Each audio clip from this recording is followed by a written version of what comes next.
En plein Paris, les files d'attente ne désemplissent pas devant les distributions alimentaires destinées aux étudiants et qui permettent de lutter contre le gaspillage alimentaire. Alors là il est 19h40, on est en pleine distrib, ce soir on attend plus de 600 étudiants, donc c'est énorme et malheureusement on commence à avoir l'habitude.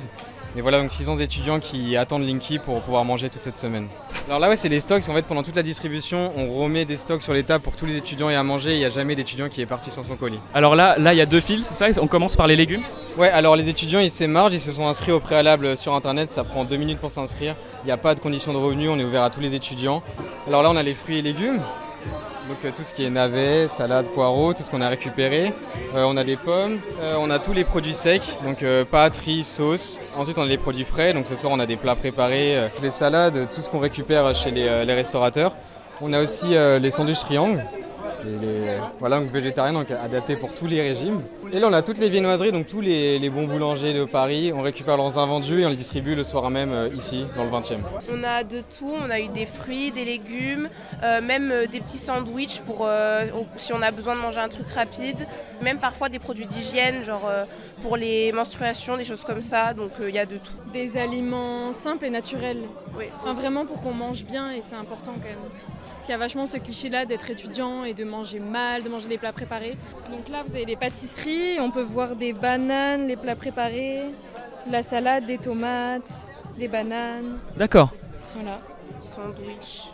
c'est varié en fait. J'ai presque plus besoin de faire les courses, surtout que des distributions comme celle-ci, il y en a plusieurs par semaine. Donc si vraiment on est dans le besoin, on a le choix d'y aller. Je pense pas que j'aurais pu faire autrement.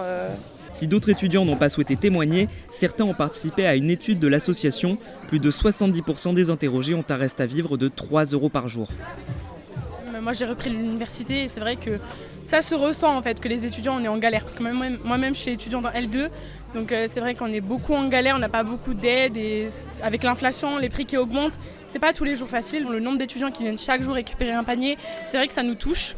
Chaque soir ils repartent fatigués en nous remerciant et nous de même, fatigués en les remerciant de pouvoir affirmer qu'ils ont besoin d'aide parce que c'est pas toujours facile pour eux. C'est vrai que parfois ils se cachent de ça, ils ont honte alors qu'il faut pas. On s'est rendu compte qu'il y avait beaucoup de jeunes qui venaient aux distributions, beaucoup d'étudiants. Et donc on s'est dit on va ouvrir une distribution faite par des étudiants, pour des étudiants, à partir de produits récupérés. Ça a commencé en octobre 2020, donc c'était les toutes premières distributions massives. Et puis on est encore là 3 ans après. Non seulement on doit être là en ce moment parce qu'il y a du monde, mais en plus il y a de plus en plus de monde. Il y a le double de ce qu'il y avait l'année dernière. Donc on est assez inquiet pour cette rentrée. Il y a beaucoup de demandes et il y a une précarité étudiante qui ne fait qu'augmenter.